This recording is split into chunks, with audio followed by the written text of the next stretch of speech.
Bonjour, bonsoir à toutes et à tous et bienvenue dans cette nouvelle édition de Panel Hebdo, votre magazine d'information sur Global Africa Télé Sud.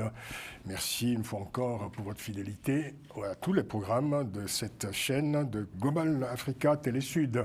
Panel Hebdo, c'est l'actualité revue et revisitée en toute liberté, vous le savez, par les chroniqueurs invités à nous livrer leurs commentaires, analyses, décryptages et parfois leurs humeurs sur les grands faits de l'actualité en Afrique et dans le monde. Le plateau de l'émission est composé aujourd'hui de Grégory Sileni qui est de retour. Bonjour Francis. Ça fait un moment qu'on ne vous a pas vu et vous étiez à Madagascar. Non, je suis toujours ici en France et en tout cas très heureux de vous retrouver, de retrouver les téléspectateurs. Grégory Sileni, cofondateur de Madagascar Média et analyste politique. Alfred Chango-Lokoro, maître de conférence à la Sorbonne. Bonjour Alfred. Bonjour Francis. Vous avez beaucoup changé, enfin, vous avez un peu changé depuis la semaine dernière. Je ne sais pas ce qui vous est arrivé, c'est l'élection du pape. C'est certainement. Parce qu'on vous a senti sur un nuage depuis quelques jours. Absolument, il y avait une sorte d'illumination comme ça, pontificale. Vous êtes ça visité va. par la grâce. N'est-ce pas? Merci d'être avec nous. Et pour la première fois dans cette émission, nous avons le plaisir d'accueillir Hervé Maïka. Hervé Maïka, bonjour. Bonjour. Hervé Maïka, vous êtes consultant en gouvernance et stratégie de développement. Mais on vous connaît par ailleurs pour vos activités sur les réseaux sociaux, notamment sur YouTube, TikTok. Vous animez magistralement, régulièrement, l'Université populaire, dont on parle beaucoup d'ailleurs. C'est un exercice qui est à contre-courant de certain nombre d'idées, je ne dirais pas reçues, en tout cas d'idées répandues aujourd'hui. Est-ce que vous pouvez nous dire deux mots sur cette université populaire? Parce que votre activité ordinaire, je dirais, à la ville, ne vous destinez pas forcément à animer ce genre de forum. Tout à fait, tout à fait. Nous avons constaté justement avec les réseaux sociaux une opinion africaine, une opinion publique africaine qui se forme, mais qui malheureusement n'est pas formée, c'est-à-dire que qui épouse facilement le complotisme avec des thèses et des idées qui se répandent. Il suffit que des leaders populaires l'apportent. Alors j'ai eu l'idée d'apporter quelques éclaircissements de l'actualité 2 à 3 fois par semaine sur mes réseaux sociaux, en reprenant des thèmes et en invitant les gens qui m'écoutent à poser des questions ou à émettre leur desiderata. Ça nous permet des échanges et ça nous permet d'avancer. Ça fait 1 an et demi que ça marche. Ça vaut le détour, hein. Ça s'appelle l'Université populaire, qu'on peut retrouver donc sur YouTube et sur TikTok avec Hervé Maïka. Un invité spécial aujourd'hui avec nous, Paul-Éric Emery. Bonjour Paul-Éric Emery, bonjour. Et bonjour Francis. Alors, merci de m'avoir invité. C'est un plaisir. Un petit bonjour aussi à l'ensemble des copanélistes et à l'ensemble de vos téléspectateurs. Paul-Éric Emery, vous êtes délégué à la communication de la section France du Rassemblement du peuple camerounais, le RDPC, hein, c'est bien ça. Exactement. Voilà. Pourquoi vous riez, Fred? Non, mais je comprends, parce qu'on a eu un petit échange tout à l'heure, donc je comprends très bien. Ah d'accord. Maintenant. Après, vous le découvrez à l'instant, vous Voilà. découvrez sa qualité à l'instant sur le plateau, bien entendu. Merci. Avec vous, on va faire un tour d'horizon de l'actualité de l'actualité camerounaise. Nous parlons surtout du climat préélectoral avec vous. Et on essaiera de comprendre, en tout cas de votre point de vue, du point de vue du RDPC, où en est le Cameroun aujourd'hui, à la veille d'une présidentielle donc, prévue pour octobre prochain. 3 sujets donc dans cette édition de Panel Hebdo. Le Cameroun donc à 5 mois d'une élection présidentielle. À quoi ressemble le paysage préélectoral et que peuvent attendre les Camerounais de ce scrutin dans un pays dirigé depuis plus de 4 décennies par le président Paul Biya. Nous en parlerons dans cette émission dans quelques instants. Autre sujet, le séjour remarqué à Moscou le 9 mai dernier des délégations des pays de l'Alliance des États du Sahel à Moscou à l'occasion du 80e anniversaire de la victoire du peuple soviétique sur le nazisme. Retour dans cette édition sur les images et les paroles très commentées des alliés russes et sahéliens lors de cette commémoration. Enfin, un nouveau sujet au cœur de la coopération entre les États-Unis et le Rwanda. Le Rwanda qui propose d'accueillir sur son sol des migrants expulsés par l'administration Trump. Un étrange deal sur fond de négociations de paix entre le Rwanda et la République démocratique du Congo. Que faut-il penser de ce nouveau business des migrants initié par le Rwanda? Nous en parlerons également dans cette édition de Panel Hebdo. Premier sujet donc, le climat préélectoral au Cameroun à la veille d'une nouvelle présidentielle prévue en octobre prochain. Une question devenue rituelle au Cameroun depuis quelques années. Paul Biya sera-t-il de nouveau candidat à sa propre succession? Briguera-t-il à 93 ans un 8e mandat après 43 ans à la tête de l'État? Avec vous, donc, on va en parler, Paul-Éric Emery, mais vous avez peut-être la réponse. On va commencer par ça. Curieusement, je n'ai pas la réponse. Vous n'avez pas la réponse? Le président lui-même nous avait donné une indication lors de la dernière visite du président Macron au Cameroun. Oui. La même question lui avait été posée. Oui. Ça fait déjà pas mal de temps, ça. Mais je crois que la réponse est toujours valable. Qu'est-ce qu'il disait en ce temps-là? Il disait que les élections présidentielles sont lointaines, mais certaines. Et qu'au moment venu, il dira s'il est candidat ou s'il rentre au village. Voilà, vous êtes allé bien loin parce que le mois dernier seulement, Paul Biya déclarait ceci, enfin il parlait de sa volonté de, je cite, continuer à tout mettre en œuvre pour perpétuer une profonde mutation sociale et faire naître une véritable nation camerounaise. Fin de citation. Alors, c'est un projet plutôt étonnant pour un homme qui est au pouvoir depuis 43 ans, quoi. Non. Oui. Je pense que vous n'avez pas bien noté. C'était une déclaration.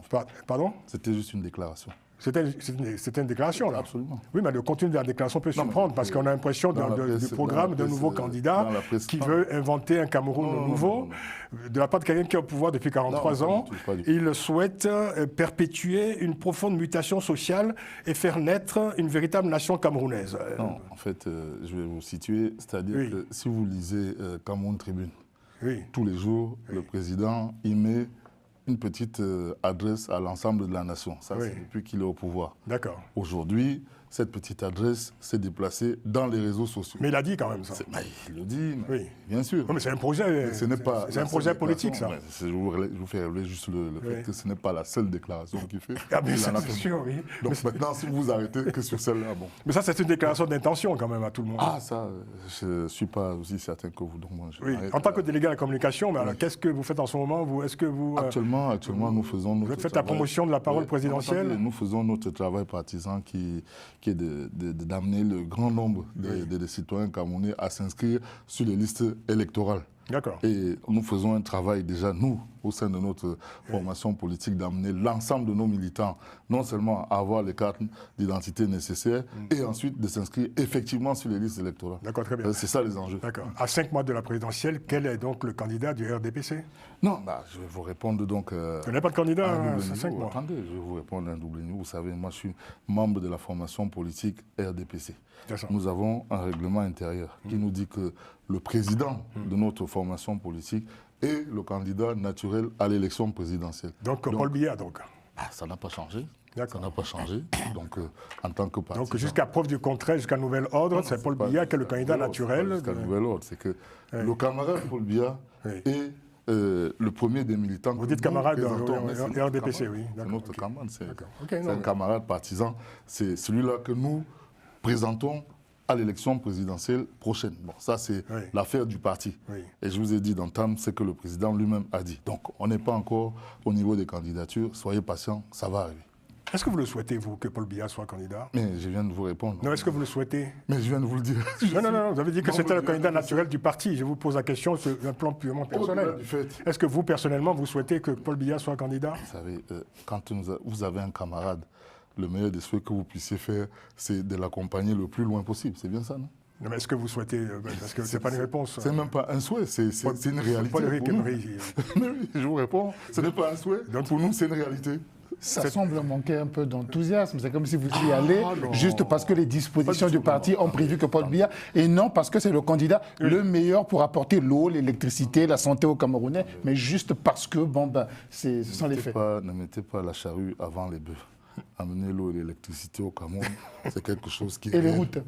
Et y compris même ces routes aussi. Ça n'est pas une urgence.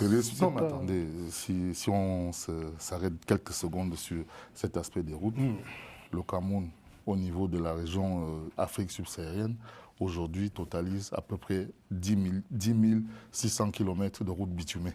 Donc vous pouvez regarder sur Internet, vous regardez, je ne sais pas quel est l'autre pays africain subsaharien, en dehors de l'Afrique du Sud, qui est au même niveau que nous. Donc vous voyez Enfin, quelle route aussi, parce que on vérifiera les chiffres. On les est a en train pas de parler. sous nos yeux, on les vérifiera. Un des grands chantiers actuellement, Ah, attendez. c'est de refaire toute la route, enfin, qui va de Douala à Yaoundé. Et voilà, route célèbre, tristement célèbre. En fait, on en est là quand même. c'est-à-dire Il y a qu'on peut-être des kilomètres de on route, parle mais de- dans quel de état? route, on parle de route en général, Oui. route, d'autoroute, etc. Oui. Donc on est sur... Il y a combien d'autoroutes? On est sur tous les fronts. Dernièrement, on a livré l'autoroute Nsimalen-Yaoundé, qui dessert maintenant l'aéroport. Je pense que ceux qui ont été Alors, là-bas peuvent le vérifier. Oui, Paul Émeric. D'un mot. Le port en eau profonde de Kribi, qui est aussi une réalisation, vous savez. Ça date. La phase 2, Oui, la ça, phase c'est 2 pas est nouveau. terminée, accompagnée d'une autoroute qui fait à peu près 50 km. Non. L'Olabé-Kribi, qui est fonctionnelle aujourd'hui. Oui. Mais je sais que dans votre esprit, vous avez, non seulement nous avons une première nationale qui dessert Douala-Yaoundé, qui est mise en pratique. Vous savez, le président Ahidjo a fait 22 ans au pouvoir. C'est quand le président Paul Biya est arrivé au pouvoir que nous avons goudronné, bitumé cette route Douala-Yaoundé, Oui. 150 Oui, ça remonte à quelques années quand même. non, mais dans ça, quel état? c'est- Oui. Non, c'est à mettre quand même à son actif. Oui, Vous d'accord. voyez, donc c'était Donc, pas... non, c'est de ce bilan que vous allez vous Non, c'est prévaloir pour pas au niveau du soutenir la bilan. candidature de Je Paul suis Biya? pas au niveau du bilan. Ah, vous n'en êtes pas au bilan. Vous oui. savez très bien qu'un bilan, c'est un actif et un passif. Donc, vous voyez, ça nous D'accord. prendrait beaucoup plus de temps pour développer. Alors, ça, c'est le militant. C'est au bout de 7 mandats quand même. C'est le militant qui parle, effectivement, et on sait quelle est la logique des militants. C'est-à-dire qu'il ne peut pas venir là dire que Paul Biya, ça fait 43 ans qu'il est au pouvoir, qu'il est âgé, qu'il n'est pas... Et là, vous y voyez un problème. il n'est pas en très bonne santé, Ah, et ça, qu'au c'est- fond, Ah, vous êtes médecin aussi. Vous êtes aussi médecin. ben, tout le monde, Vous tous êtes les aussi Camerounais le savent. Non, Vous-même, non. vous le savez, mais vous faites votre zèle de Non. militant, c'est compréhensible, En fait. d'accord? Alors, pour revenir sur la question des routes. En juin dernier, j'étais à Yaoundé Oui. et je suis resté une semaine Vous avez pris à l'autoroute, Yaoundé. l'autoroute dont j'ai parlé. Vous Et l'avez donc, Non, mais oui, répondez tout à par fait. oui ou par non. Alors, Voilà, donc, non, quand non, même. mais Vous l'avez pris c'est pas tout. On l'a pris. Alors, avec les collègues camerounais qui étaient venus me chercher à l'aéroport, je dis, vous voyez, quand vous arrivez d'Nsimalen pour arriver à Yaoundé, même ville, Oui. si vous restez uniquement sur cette autoroute-là de 10 km, vous voyez, en 43 ans, 12. peu importe. C'est 12, c'est pas 10. C'est 10. Non, mais faut Eux, ils m'ont être- dit faut être 10. précis, quoi. Alors, Laissez-le peu importe. terminer. Peu importe, 10 ou 12, peu importe, ils disent, une fois que vous sortez de cette autoroute, Ouais. ils me disaient, vous allez voir. Et effectivement, l'autoroute terminée, pour entrer à Yaoundé même, eh bien là, tu as des nids de poules, tu choisis tes nids de poules. Deuxièmement, mais justement, la route nationale Yaoundé-Douala, qui est accidentogène, terrible, et puis qui est en piteux état. Alors, donc, on peut dire en 43 ans, et c'est ça qu'il faut entendre, hein, des Camerounais qui disent il y a beaucoup de choses qui auraient pu être faites si, effectivement, à tous les niveaux, il y avait cette conscience, justement, de développer le pays. Parce que la situation générale des En fait, Camerounais moi, je Alors, ne pas. s'est améliorée depuis 43 ans. Est-ce que les Camerounais vivent mieux aujourd'hui? Voilà, c'est la seule question qu'on pose en politique. Hein. Regardez l'idée. Est-ce que les Camerounais vivent mieux aujourd'hui que dans les années 80? Regardez l'IDH, ce n'est pas nous qui produisons ce rapport-là. Regardez l'IDH. Vous regardez là où le Cameroun se situe. Hervé, quel regard vous portez aujourd'hui sur la situation générale du Vous Cameroun sur les 20 dernières années, disons même les 30 dernières années? C'est une situation malheureusement d'un pouvoir qui dure et qui n'a plus beaucoup de comptes à rendre. C'est l'impression qu'on a. On a parlé de la route, parce que la route... Attendez votre tour, Oui, Paul-Éric. excusez-moi. Qu'est-ce que vous Paul pensez Éric. du Cameroun? C'est Vous ce que embrayez je dis. directement sur le pouvoir. Oui, parce que la question de la route est très importante parce que c'est une des complaintes principales des Camerounais. On a parlé de la route Yaoundé-Douala. Oui. Moi, j'ai fait Garoua-Boulaye-Bertois. Et c'est encore plus compliqué. Je l'ai fait il y a 3 ans.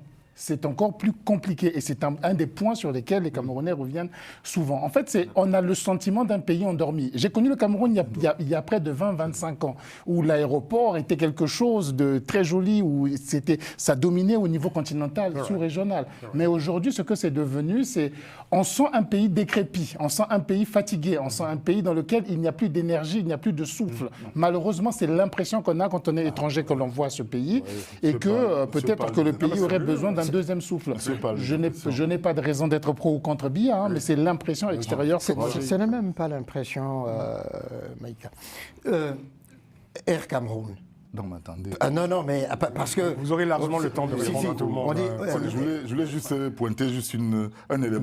Avec, j'ai même fait Bertois Yokadouma, j'allais oublier. Là, n'en parlons même pas, il n'y a pas de route. Non, attendez. Réponse. Allez-y. Paul-Éric. Si je comprends bien, vous êtes Congolais de la République du Congo, Sassou Nguesso. Tout à fait. Donc vous savez que depuis peu, il y a Ouesso Samelima qui a été livré. Oui, je sais. Avec une université en prime. Celle-là, vous ne l'avez pas faite. Non, je ne l'ai pas Voilà, fait. donc vous voyez, donc pour vous, vous avez fait une route au Cameroun. Mais j'ai fait Bertois Yokadouma, il n'y a pratiquement pas de route. Il y a un semblant. Comment ça, Bertois Yokadouma? Oui, il y a un semblant de route. Sur les 20 premiers kilomètres, enfin 20-30 premiers kilomètres, il y a un semblant de route jusqu'à une ville qui s'appelle Batima, quelque chose comme ça. Donc, jusque-là. Je pense que vous avez fait cette route pendant la nuit, parce que vous n'avez pas pu voir exactement. Si vous voyez des choses comme ça, on va écouter Grégory qui n'est pas intervenu encore. Yaoundé à, comment s'appelle la capitale de la Centrafrique, il y a 700 La prochaine fois, on la fera. Ah non, pas du tout. La prochaine fois, pas du tout. Absolument pas. Paul-Éric, la prochaine fois, on fera la route en plein jour. Grégory. Il n'a pas tout vu. Moi, ce que je pense, c'est que notre invité, il est dans une position difficile. Non, c'est vous qui le Non, mais voyez. laissez-moi juste terminer. J'ai à peine commencé, on a déjà interrompu. C'est une marque de solidarité. Voilà. ça, Non, mais laissez-moi juste terminer. Je ne suis pas dans une situation. Non, si, parce que là, en fait, on est en train de s'écarter du débat qu'on était sur la campagne avec cette élection qui arrive en octobre 2025. Quand on parle du Cameroun, malheureusement, et ça, je ne sais pas comment l'analyser, est-ce que c'est triste ou pas, mais on parle beaucoup de chiffres. Pourquoi On parle d'un président qui a 92 ans, qui se présente à son 8e mandat, qui est resté 42 ans au pouvoir. Et on se dit, là, même avec le système politique qu'il y a au Cameroun, c'est-à-dire sur un septennat... Que vous connaissez bien. Non, mais on est sur un septennat. D'accord. C'est-à-dire qu'on se... Si vous interrompez, en fait, c'est pas possible. On ne peut pas aller au bout d'une réflexion. Il est en train de diverger. Non, mais vous ne savez pas ce qu'il va dire, parce que personne ne le sait. Allez jusqu'au bout. Il n'y a pas de limitation de mandat. Oui, d'accord. Depuis 2008, c'est bien. Mais alors, pourquoi vous pointez cet élément? Non, je pointe cet élément par rapport... Allez. On va essayer de mettre une analyse pour que ce soit intéressant pour les téléspectateurs, parce que sinon c'est... Ce que je disais, c'est qu'avec un président... La communication de RDPC, c'est spécial. N'est-ce pas? Avec un président qui a 92 ans, Oui. vous savez très bien qu'un président, il doit se projeter sur l'avenir, on doit avoir une vision. Et à 92 ans, avec un septennat, ça nous renvoie à 99 ans. C'est ça la réalité au Cameroun.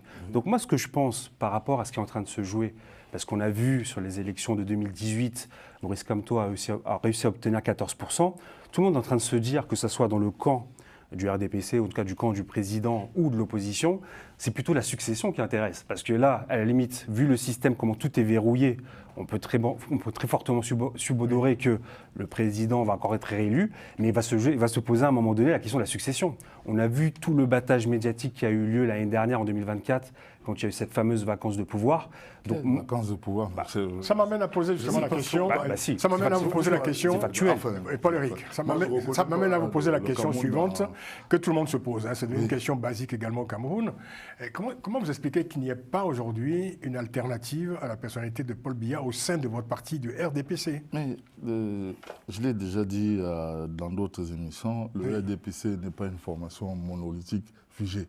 Le RDPC, c'est une formation politique où il y a des renouvellements des organes de base de façon permanente. D'accord. C'est-à-dire que à la direction, qu'il n'y ait pas d'alternative à Paul Biya. Des alternatives, mais le président, une fois qu'il aura terminé son mandat, vous verrez qu'il y aura des alternatives. Donc, une fois qu'il aura terminé son mandat. C'est-à-dire pourquoi vous êtes pressé. Mais il termine son mandat après l'élection, en principe. Non, mais attendez, je vous ai d'abord dit que pour l'instant, il n'était pas candidat. C'est lui-même qui l'a dit. Donc, attendez, le moment où on dira, on mettra en place les candidatures. Et vous savez que chez nous, la loi électorale est là, c'est elle qui apprécie les candidatures. Est-ce que vous pouvez être candidat ou pas si vous remplissez toutes les règles, parce que je fais ça par rapport à au monsieur qui disait tout à l'heure, Maurice Kamto, etc. Vous savez le débat. Maurice Kamto d'ailleurs qui dit...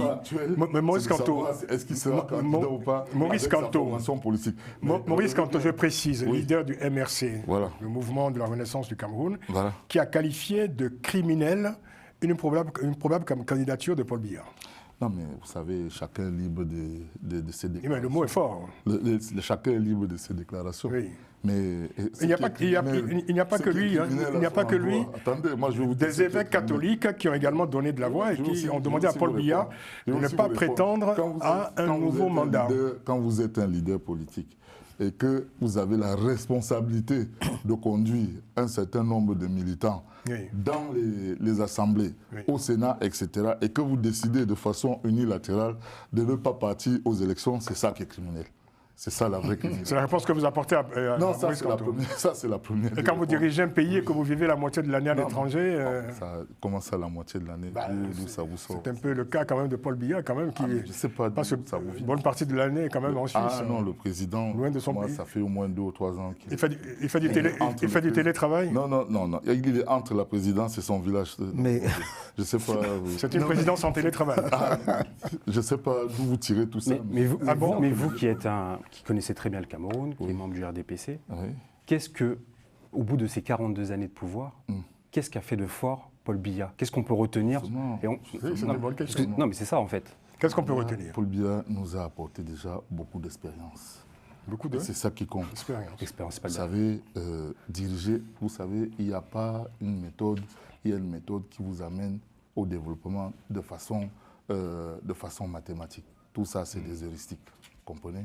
Donc, Paul Biya nous a toujours dit, nous développons notre pays avec nos intelligences. Ce qu'on fait au Cameroun, c'est avec tous les Camerounais, sans exclusif. Ils sont tous embarqués dans cet immense projet qui est de sortir notre propre pays de la pauvreté et de l'ennui. Et Paul Biya, avec son intelligence, nous a évité beaucoup d'écueils. Beaucoup d'écueils, vous voyez vous-même à travers l'actualité africaine, je vais citer aucun pays ici, ça ne m'appartient pas, mais vous-même, vous êtes des analystes, vous voyez un peu comment ça se passe. Des guerres, par exemple, des soulèvements comme dans l'Est du Cameroun. Répondez à... Non, vous me laissez finir. Mais quels écueils, par exemple? Non, mais attendez, l'intelligence dans laquelle nous nous situons est laquelle? À savoir qu'un pays, pour qu'il se développe, il faut une stabilité. Une stabilité au plan politique, au plan économique. C'est comme ça qu'on enregistre. Une présidence à vie, quoi, c'est ça? Non, je n'ai pas parlé de présidence à vie. Alors, je vous parle de stabilité. Je mets le mot stabilité, vous parlez de présidence à vie. Bon, je ne sais pas, j'arrive pas à... Non, mais cette idée de stabilité... Donc, ce qu'il faut voir, ce qu'il faut comprendre, cette idée de stabilité...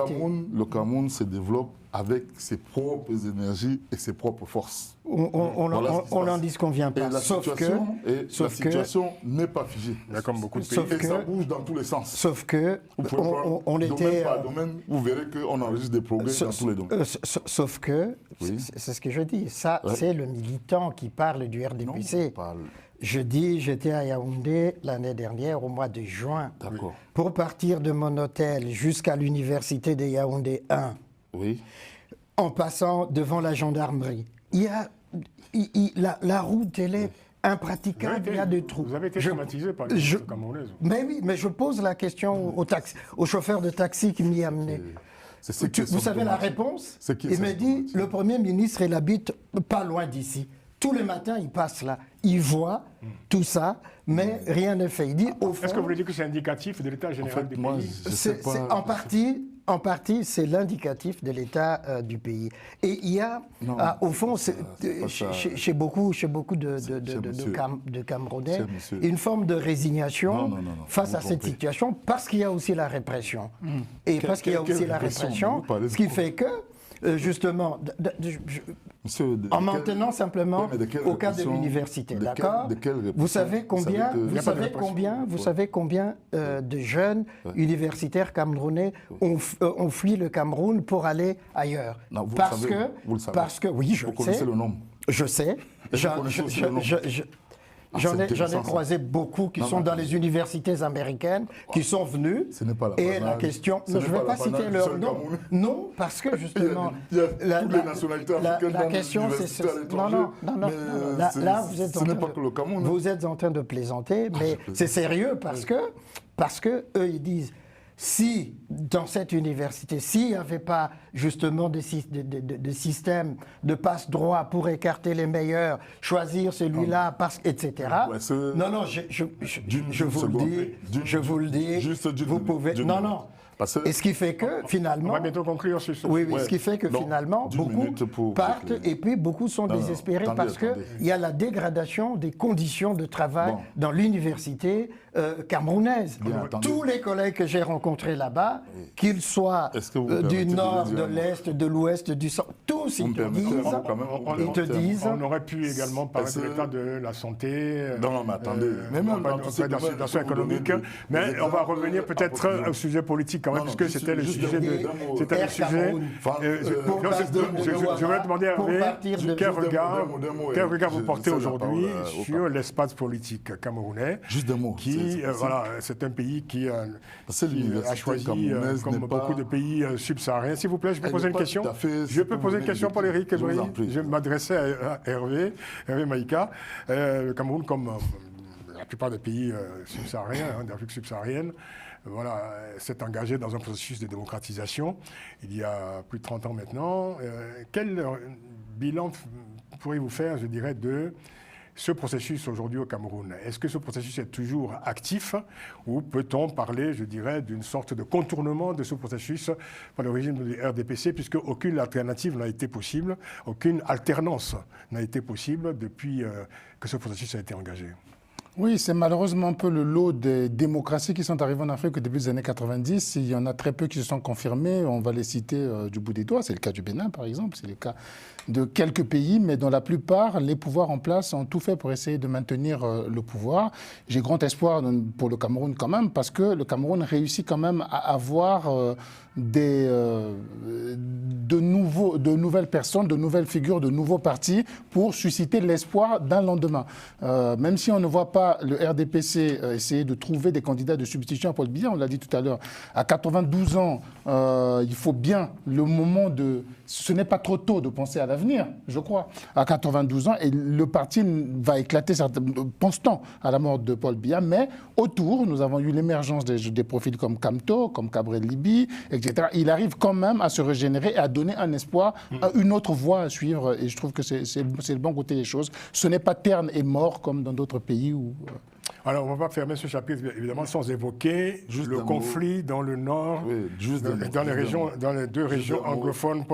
Vous pouvez dire, ensuite, vous pouvez faire une conclusion librement, mais je me dois de vous poser cette question sur l'état du conflit qui se déroule dans ces deux régions anglophones depuis 2017 et qui oppose, comme on le sait, l'armée camerounaise au groupe séparatiste. 8 ans plus tard, quelle est la situation dans ces régions, très rapidement? La situation est apaisée. Elle est apaisée dans ces régions. Il n'y a plus de conflit. Les Camerounais vous écoutent, hein? Oui, ils m'écoutent. Donc là, un dialogue national a été mis en place par le président Biya. Sans lendemain? Non, attendez, vous êtes rapide dans les conclusions. Non, mais juste observer que... On a invité l'ensemble des acteurs, à la fois politiques, les forces sociales, à venir participer à ce grand dialogue. Le conflit a continué après le dialogue. S'il vous plaît. Un certain nombre d'outils ont été mis en place, c'est-à-dire tous ceux qui se sont fourvoyés à un moment et qui ont cru qu'en prenant les armes, ils allaient avoir des solutions. On a mis en place un dispositif de réinsertion dans la société. Et ce dispositif donne pleinement satisfaction. Est-ce que vous pouvez dire aujourd'hui, devant les Camerounais qui vous écoutent, qu'aujourd'hui les deux régions anglophones du Cameroun sont pacifiées? Elles sont pacifiées. En plus de ça, au niveau de ce grand dialogue, on a mis en place un certain nombre d'assemblées dans lesquelles l'ensemble de nos concitoyens de langue anglophone peuvent aller s'exprimer. Cette réponse n'engage que vous, évidemment. Non, mais ça, c'est des choses qui sont inscrites dans la Constitution, etc. Donc, ce n'est pas moi qui le dis. Et, disons qu'il y a un processus d'apaisement. Non, mais c'est fait depuis le début. Le conflit est toujours actif. Non, il n'y a pas de conflit actif. Il n'y a pas de conflit actif. Disons qu'il est en latence. Non, il n'y a rien en latence du tout. C'est vraiment en latence. Non, il n'y a rien de gelé. Parce qu'il y a le processus. J'allais terminer. C'est pas les je m'exprime en tant que RDPC, vous avez toujours tendance à vouloir remettre en cause. Mais la réalité, c'est que... non, on ne le met pas... Il faut conclure. Tout le territoire vit dans la sécurité et de façon apaisée. Maintenant, juste d'un mot sur Allez-y. la situation universitaire Allez-y. à l'endroit de monsieur. Vous savez, le Cameroun aujourd'hui a 10 universités d'État. Vous en avez visité qu'une parmi les 10. Je sais même Des pas collègues si sont vous venus de pouvez ces pas- 10 universités Non, et si vous ont me laissez- témoigné. En fait, si vous ne me laissez Voilà. pas parler, je suis Non, non, sûr mais que- je le dis pour nos On va pas y Il faut laisser téléspectateurs. conclure parce que... On va pas y arriver. D'accord. En dehors de ces 10 universités d'État, il y a des instituts privés à foison. Je ne sais pas si vous avez réussi à en visiter une, parce que des universités privées au Cameroun, c'est légion. Il y en a au moins 400. Obama. Nous ne parlons Donc, pas alors, de ça, nous on va parlons conclure sur ce d'universités sujet. officielles. On va conclure ce sujet. L'expérience que vous avez eue au Cameroun, pour Je moi, surveille l'horloge. pour On va moi, est conclure. vraiment, c'est quelque chose qui relève d'un cauchemar, parce que je ne sais pas C'est qui pas vous- un cauchemar, qui vous puisque avez rencontré là-bas. de toute Paul- façon, Paul le Éric, collègue de Bouéa, le collègue comment Éric. ça, Je vous ils donnerai- regarderont l'émission Moi, je vous Et donnerai et des ils vous adresses. diront. Mais non, je n'ai Et même pas besoin. nous réinviterons Paul N'est-ce pas? Éric. Exactement. Et vous allez donc pouvoir le confronter. Tout à fait. Aux Je vous donnerai réalités des qui vont, adresses. Oui. aux vérités que vous allez pouvez entendre. parler avec vos collègues. Voilà. Ça, c'est sûr. On va quand même citer quelques candidats déjà déclarés. Eric Essono Tsimi, Maurice Kamto, Kamran Lalibi, Akere Mouna, qui sont candidats, C'est des déclarations. qui sont potentiellement candidats Des déclarations. pour On va la leur prochaine interdire élection de se présidentielle présenter. au Parce qu'il y a Cameroun. une loi électorale. Ça se passera en octobre prochain. Il y a une loi électorale. Autre sujet dans cette édition Il y a de Panel une Hebdo, condition, les il faut être relations entre les pays de l'Alliance des États du Sahel, Mali, Burkina Faso, Niger, mise en scène, ces relations du 9 au 11 mai dernier à Moscou, en marge de la commémoration du 80e anniversaire de la victoire du peuple soviétique sur le nazisme. Parmi les invités d'honneur, le chef de la junte burkinabé, le capitaine Ibrahim Traoré, dont les images et les propos ont été très commentés, un peu plus discrètes aux côtés du capitaine burkinabé, les délégations du Mali et du Niger. Alors, Hervé Maïka, au-delà des images et des déclarations des uns et des autres, une question reste posée. Quels sont les véritables termes de cette alliance entre les trois juntes de l'AES et la Russie et le régime de Vladimir Poutine? Et quels sont les bénéfices potentiels, quels en sont les bénéfices potentiels pour les populations de ces trois pays? Question très bien posée, parce que quels sont les termes de leur relation? Vous savez qu'en tout cas, en ce qui concerne leur relation avec l'Occident, ils accusent des accords secrets qu'il y avait. C'est ça. Alors très curieusement, leurs accords avec la Russie n'ont jamais été publiés.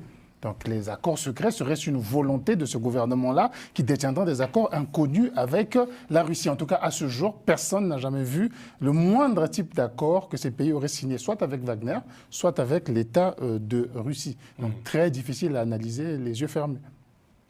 Alfred? Oui, alors, moi je dirais, en réalité, ces États de l'AES, hein, ces trois pays, le Mali, le Niger et puis le Burkina Faso, sont en train de surfer sur un anti-occidentalisme primaire, et donc que finalement la Russie surfe aussi là-dessus pour simplement des accords militaires. De toute façon, ça ne change pas de l'époque de la guerre froide où l'ex-URSS, avec ses satellites en Afrique, avait une coopération idéologique et puis militaire, sans plus. Je raconte toujours cette anecdote. Avec Sékou Touré, on lui envoie des chasse-neige. L'URSS lui envoie des chasse-neige comme cadeau de Khrouchtchev, n'est-ce pas, à la nation frère de Guinée. Et donc, il y a ça. Au point de vue idéologique, au point de vue militaire, et puis surtout pour tailler de croupières, justement, à qui, mais pas seulement à l'Occident, mais à la France en particulier. Ce qui fait effectivement que, jusqu'à présent, à part fournir des drones ou les troupes de Wagner, il n'y a rien de concret en tant que tel, en termes de accords signés entre la Russie et puis ces pays-là. On ne le voit pas. Et comme disait Maïka, effectivement, on aimerait bien voir ces accords-là pour justement qu'on sache sur quelle base il y a cette coopération entre la Russie. Sur quelle base ces juntes engagent le pays? Exactement, d'autant que ce sont des gouvernements provisoires, ce sont des juntes, même si elles ont tendance à s'installer, exactement. C'est un provisoire qui se prolonge. Exactement, elles ont tendance à s'accrocher à ce pouvoir-là. Grégory? Oui, dans la question initiale que vous avez posée, je rejoins ce qui a été dit, mais il y a quand même une nouveauté. Parce qu'au mois d'avril, il y a bien eu une rencontre qui a eu lieu avec Sergueï Lavrov, qui a reçu les ministres des Affaires étrangères du Mali, du Burkina Faso et du Niger. C'était pas la première fois. Oui, mais dans ce cas de figure, dans le cadre de l'AES, ça apparaissait quand même comme quelque chose de nouveau et qui a impulsé aussi cette nouveauté. Moi, là où je m'interroge par rapport à la réception de Ibrahim Traoré, c'est quand même, normalement, dans les textes, actuellement, le président en exercice, c'est Assimi Goïta, pour 1 an, c'est ce qui est dit. Et on reçoit Ibrahim Traoré. Qu'est-ce que ça veut dire? Moi, j'ai pu interpréter, en tout cas, je me dis que c'est vrai que parmi les 3 présidents, je pense quand même, aujourd'hui, celui qui a le plus de résonance en Afrique, ça reste quand même Ibrahim Traoré, beaucoup plus à l'aise dans la communication, même si, ce que j'ai pu apercevoir dans les différentes entrevues, il a été très mis à mal, notamment dans cette interview qui a été organisée sur la chaîne Sputnik. On l'a vu que dès qu'il fallait aborder qu'est-ce qui en découle de cette venue et des accords qu'il peut y avoir avec la Russie, il était incapable d'y répondre. Et aussi, en fait, voilà, comme tu disais, Alfred, c'est dès lors que on sort de la sémantique, en tout cas de la rhétorique plutôt, de la rhétorique qui consiste à dénoncer l'impérialisme et l'occidentalisme, en fait, on est mis à nu et totalement dans une incapacité, parce qu'on le voit bien, même les accords sont très faibles. Vladimir Poutine, il a été assez précis en disant qu'il allait accorder des bourses aux Burkinabés. On parle de 27 étudiants burkinabés qui vont bénéficier de bourses russes. C'est totalement ridicule. Et alors que de l'autre côté, vous avez donc Ibrahim Traoré qui fait de la communication. Oui, nous avons besoin qu'on forme les Burkinabés, qu'on ait un savoir au niveau scientifique, qu'on puisse développer une industrialisation au niveau du Burkina Faso. Mais on voit que ça, c'est que de la communication et que concrètement, il y a très très peu de choses entre la Russie et le Burkina Faso. Alors, justement, en termes de communication, Hervé Maïka, vous qui observez beaucoup l'actualité de ces pays, qu'est-ce que vous pensez de cette massive opération communicationnelle engagée par, en tout cas manifestement initiée par la junte burkinabé, par le capitaine Ibrahim Traoré, où les mérites, les louanges du capitaine Ibrahim Traoré sont chantés aux 4 coins du globe désormais, y compris dans des pays où l'on ignore complètement où se trouve le Burkina Faso sur une carte du monde. Oui, mais justement, ce sont des régimes qui reposent quasi essentiellement sur la communication, sur leur communication. C'est très important pour eux de couvrir chacun de leurs mouvements d'énormément de strass et de paillettes, peut-être justement, comme l'a souligné Grégory tout à l'heure, que justement, parce que dès qu'on rentre sur le fond et sur la réalité, il n'y a pas grand-chose. Revenons sur la Russie. Il est rentré, qu'a-t-il ramené comme contrat? Qu'a-t-il ramené comme promesse? Qu'est-ce qu'il y a qui sera fait à partir de maintenant qui n'était pas fait avant? Jusque-là, ces pays doivent acheter leurs armes à la Russie rubis sur l'ongle. La Russie ne prête pas d'armes. La Russie ne donne pas en avance. Et quand la Russie donne, c'est quelques tonnes de blé, qui représente à peu près, j'avais calculé pour l'année 2024, ça représentait 3 baguettes de pain par Burkinabé. Bon, ce n'est pas ça un contrat. Alors que gagnent-ils, que font-ils?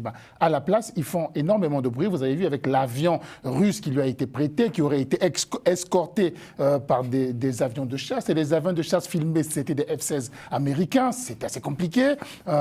Et puis, une grande promotion de l'intelligence artificielle fabriquée, tout ça, c'est très beau. Ça fait beaucoup parler. Ça donne un impact dans la jeunesse, mais dans le concret, il est rentré à Moscou, à Ouagadougou le dimanche et le même jour se déclenchaient 8 attaques dans le pays. 8 attaques. Exactement. Donc, la réalité le rattrape et chaque fois que la réalité le rattrape, une nouvelle campagne de promotion arrive. Vous avez dit qu'est-ce qu'il a ramené? Alors, le 10 mai, lors de l'entretien avec le capitaine Ibrahim Traoré, Vladimir Poutine a expliqué que les relations entre son pays et le Burkina Faso portent aujourd'hui essentiellement sur, je cite, la lutte contre l'extrémisme et le terrorisme, tout en reconnaissant, Vladimir Poutine, tout en reconnaissant que les échanges économiques restent modestes entre les 2 pays. Et on comprend bien, évidemment, en écoutant Vladimir Poutine, que les relations économiques, les échanges commerciaux ne sont pas au programme pour le moment dans ce contrat entre le Burkina Faso et la Russie. Votre commentaire à ce propos?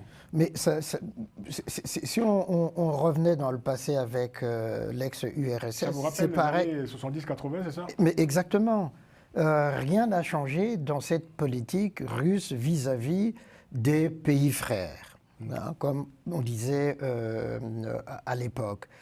Et au fond, ce qui est encore plus flagrant, c'est l'ignorance de l'histoire de ces caporaux qui sont au pouvoir au Burkina Faso, au Niger et puis à Bamako.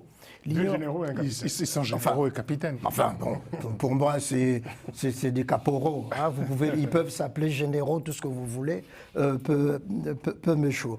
Mais qui ne connaissent pas l'histoire de leur propre pays, qui ne connaissent pas l'histoire des relations de l'ex-URSS ou de la Russie avec l'Afrique, qui était fondée uniquement sur l'idéologie et sur, comme je l'ai dit tout à l'heure, des accords militaires. Alors il dit la formation, etc.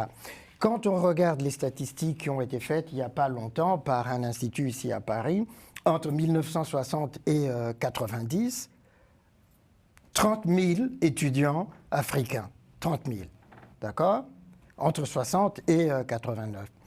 Au moment où la guerre est déclenchée en Ukraine, il y a 20 000 étudiants africains en Ukraine. Vous voyez la différence? C'est tout dire. Hein? Hervé Maïka, vous avez beaucoup commenté sur vos réseaux sociaux la manifestation pro-Russie organisée au Burkina Faso ou au Mali d'ailleurs à l'occasion des festivités du 9 mai à Moscou.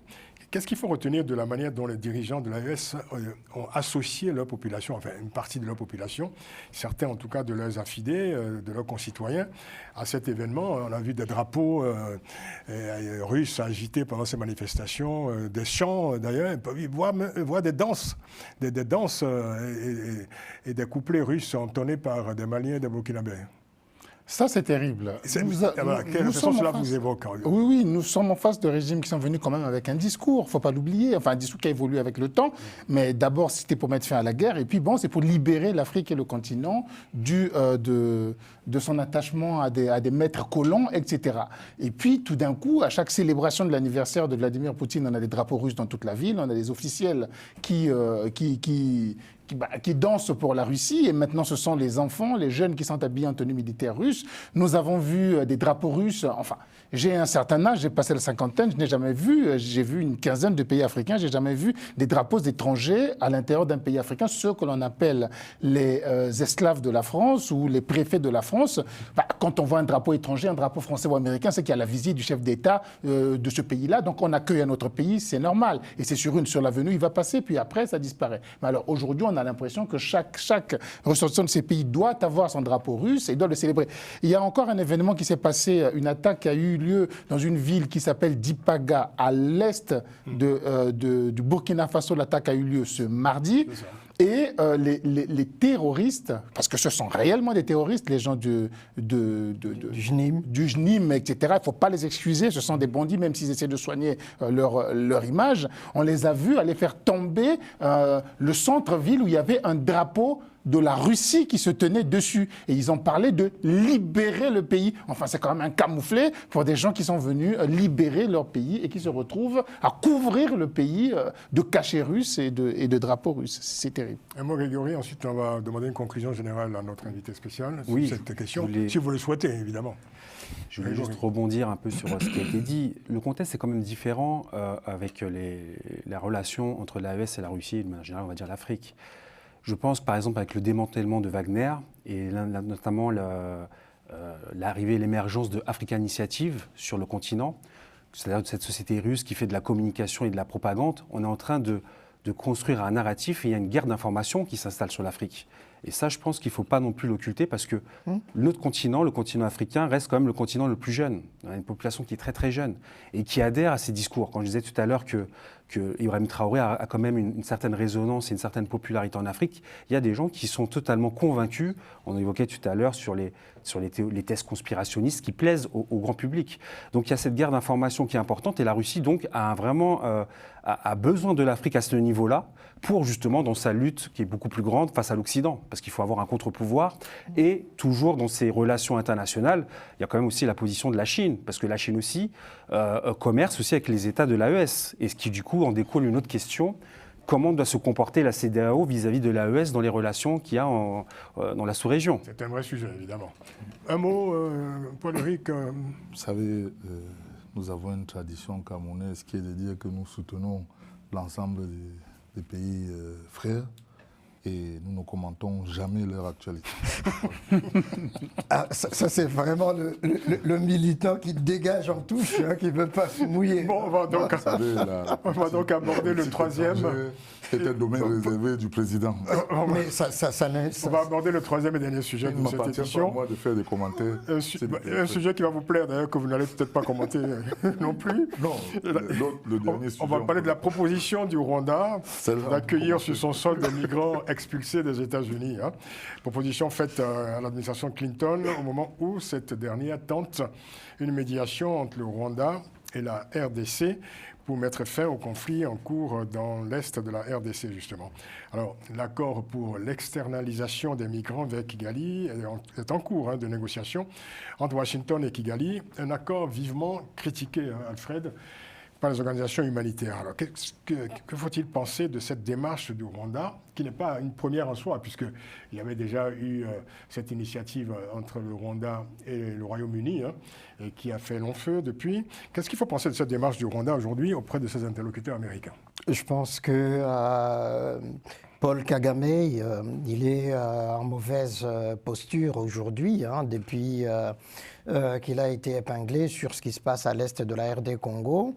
Et toutes les condamnations qui s'en sont suivies, que ce soit au niveau des Nations Unies, des États-Unis, de l'Europe, de la France, et qu'ensuite il y a ces accords qui sont en train, économiques, miniers, qui sont en train d'être signés entre les États-Unis et la RD Congo, même s'il y aura l'équivalent pour le Rwanda. Et donc Paul Kagame essaie de redorer un peu son blason terni par justement ces événements-là.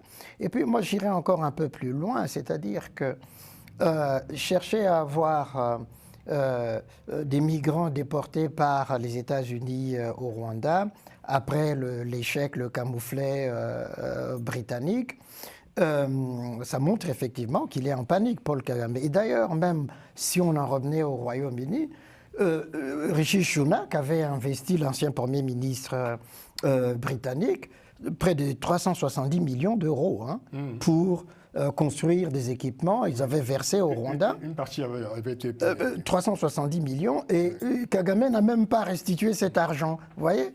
Et donc on est dans... Enfin, une partie a été payée, Kagame demandait évidemment que le reste soit exactement, débloqué. Il reste 60 millions, voilà. Oui.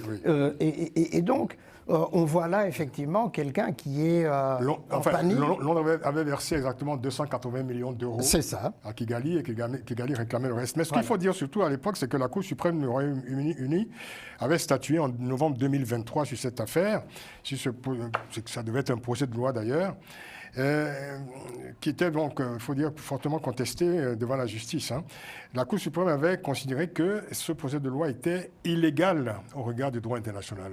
Hervé Maïka, alors évidemment, on dit souvent qu'il ne faut pas évoquer la morale dans ce genre d'affaires. Mais quand même, on voit dans quelles conditions aujourd'hui les migrants aux États-Unis sont expulsés, hein, dans des conditions absolument choquantes, hein, c'est le mot qu'on puisse dire. Et le fait que le Rwanda fasse cette démarche, est-ce que ça nous donne une indication, je dirais, sur la nature même du régime rwandais aujourd'hui, ou sa culture politique ?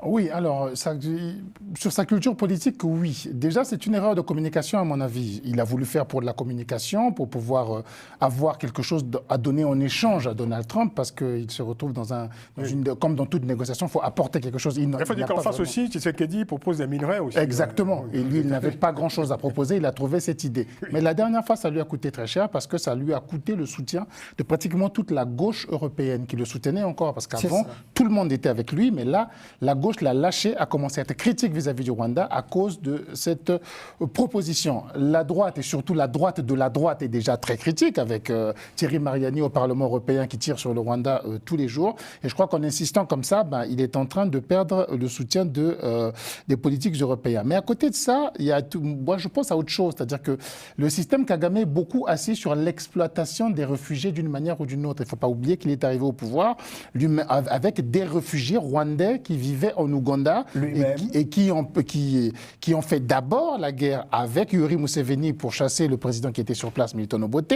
Une fois au pouvoir, il a utilisé les réfugiés de la RDC pour attaquer la RDC, et depuis, il joue le même rôle. Alors, moi, je ne sais pas si l'Occident est conscient de la manipulation des réfugiés que fait Kagame, et du risque de lui en envoyer toujours plus et de ce qui pourrait arriver. C'est une question que je me pose, mais... Alors, comme on arrive à la fin de l'émission, Grégory, il faut dire que la Guinée équatoriale aussi n'est pas en reste de cette affaire. C'est vrai. Parce que le gouvernement américain est en pourparlers en ce moment avec les autorités équato-guinéennes en vue d'expulser des migrants africains vers la Guinée équatoriale. Alors, l'affaire n'est pas encore conclue, mais le gouvernement équato-guinéen a bien confirmé cette éventualité.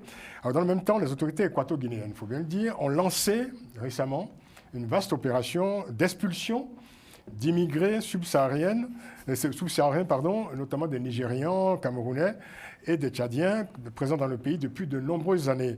Alors on cherche la cohérence entre les négociations en cours entre le gouvernement équato-guinéen et les Américains pour accueillir des migrants africains, au moment même où cette même Guinée équatoriale expulse d'autres Africains qui sont présents sur son sol depuis de nombreuses années. C'est pour ça qu'il y a des inquiétudes, notamment au niveau des ONG. C'est quel sera le sort réservé à l'accueil de ces migrants. Après, moi, vous savez, j'apporte quand même un bémol par rapport à ce qui a été dit, parce qu'il y a une véritable... vous savez, le Rwanda a toujours été un modèle à différents égards, sur sa politique de tourisme, sur sa politique au niveau environnemental. Et il y a une véritable stratégie au niveau du ministère des Affaires étrangères qui consiste à mettre au cœur de la politique étrangère la question migratoire. On sait qu'en Occident, la question migratoire est un enjeu électoral très important. C'est pour ça que Donald Trump, sur la suite de ses promesses, veut faire ce deal, comme il aime bien employer ces termes-là, avec le Rwanda. Et aussi, donc, le Rwanda sait que en accueillant donc ces migrants qui sont malheureusement, le mot est dur pour les personnes, parce qu'on parle de personnes humaines, des maux pour les sociétés occidentales, il peut peser dans la balance dans le jeu des relations internationales. Et le Rwanda, notamment, même si on regarde l'histoire, c'est un peu ce qui s'est passé avec la guerre en Syrie en 2011, où Recep Erdogan, on parlait de chantage migratoire, notamment dans les négociations qu'il pouvait avoir avec les pays et l'Union européenne. Donc moi, je pense qu'il y a vraiment une stratégie, même si bien évidemment le Rwanda dit que les deux sujets sont distincts entre ce qui se passe en RD Congo et la question migratoire, mais il y a vraiment une vision qui est apportée par le Rwanda. Après, moi, je m'interroge juste sur le fait que quand même, le Rwanda reste un pays qui est très peuplé au niveau de la densité. On parle de 400 habitants au kilomètre carré, donc, et qui n'arrive pas non plus à résoudre tous les maux de sa société en son sein. Comment va-t-elle faire quand il va recevoir donc, des migrants, notamment en termes d'infrastructures D'autant qu'il y a près de 500 000 Rwandais qui sont toujours réfugiés dans les pays voisins. C'est ça. Mais parce qu'il y a l'argent. Cette négociation va aboutir, pour l'instant. On ne sait pas. Oui, bien sûr. On ne sait pas. Non, mais ce qu'on oublie aussi de dire, c'est que le Rwanda, c'est une dictature. C'est pas une démocratie. C'est l'un des reproches, justement, qu'on fait à ceux qui veulent déporter des gens au Rwanda. Et donc, ça, il faut toujours l'avoir présent à l'esprit. C'est vrai que le gouvernement rwandais ne demande pas l'avis de l'opinion publique n'est-ce pas pour engager ce genre de, Exactement. Tout à fait, parce démarche. que, ben oui, Démarche sensible quand même, s'il en est. D'accord. Et il en est demain en Guinée équatoriale, où l'opinion proteste vivement. J'aimerais quand même apporter... là, c'est assez paradoxal quand même en Guinée équatoriale. Oui. Hein. J'aimerais apporter une petite note. Oui, ce sera la conclusion de l'émission. Sur ces aspects, vous savez, nous au Cameroun, nous plaçons la dignité humaine au devant de tout. Et nous travaillons régulièrement avec le HCR. C'est-à-dire que tous ces conflits ont pour aboutissement des camps de réfugiés au Cameroun. Il n'y a pas qu'au Cameroun qu'il y a des camps de réfugiés. Nous sommes une terre d'accueil. Oui, Pas les ça autres c'est vrai. pays. Il n'y a pas qu'au Ça, c'est Cameroun. vrai. Nous sommes une terre d'accueil. C'est vrai. Nous avons un satisfecit général du HCR qui nous félicite régulièrement. Oui. Vous savez, ça c'est grâce à une certaine intelligence du président Paul Biya. Mais plusieurs Camerounais, quand même, dans la région anglophone, ont dû rejoindre des camps de réfugiés au Nigeria. Vous le savez, ça. Pour revenir directement sur cet aspect du Rwanda. Vous le savez que ce conflit a généré vraiment des réfugiés dans tous les sens. Au moment où je vous parle, nous avons encore près de 20 000 Rwandais chez nous. Et qui vivent en toute autonomie chez nous. Bien sûr. Il n'y a pas que ça. Oui. Les conflits au Congo ont apporté leur lot aussi. Oui. Nous intégrons tous ces gens-là. Quand vous regardez Hervé, quand vous parlez du Congo, Non, ça c'est vrai. Nous n'avons jamais Le Cameroun cherché- n'a pas de grande guerre autour non, de lui. Excusez-moi, le Cameroun n'a pas de grande guerre autour de lui. C'est pas un grand accueillant des réfugiés. Vous savez, le pays africain qui a le plus de réfugiés, si je demandais qu'on le cite, personne ne trouvera, c'est l'Ouganda. 1,7 million de réfugiés. Parce qu'il a à côté le Soudan du Sud, il a le Rwanda à côté, la RDC à côté, etc. 1,7 million de réfugiés, c'est les chiffres du HCR. Je pense que vous Donc, êtes un peu... le Cameroun est Vous êtes dans un un peu havre de paix. dans votre analyse. Non, je comprends l'amour de votre pays. Il y en a au Tchad, il y en a Oh, c'est des tout petits Merci, merci à tous. Merci à tous. C'est la fin de cette émission. Merci beaucoup. Merci à vous, Paul-Éric Emery, d'être venu, délégué à la communication du RDPC, le Rassemblement du peuple camerounais. On vous réinvitera certainement pour faire encore un point d'étape avant les élections, l'élection présidentielle Qui sont encore d'octobre prochain. C'est dans 5 mois, vous savez. Merci beaucoup. Merci Hervé Maricado. Merci beaucoup. Merci à vous. Alfred Changolokoko, merci. Merci. Merci Grégory Sileni. Si vous n'allez pas à Madagascar, vous reviendrez la semaine prochaine. Non, je serai là. C'est assez loin quand même. L'émission a été réalisée par Mustapha Kanté avec Romain Clicquot de Mec. Merci à eux. Rendez-vous la semaine prochaine pour une nouvelle édition de Panel Hebdo. D'ici là, prenez grand soin de vous. À très vite.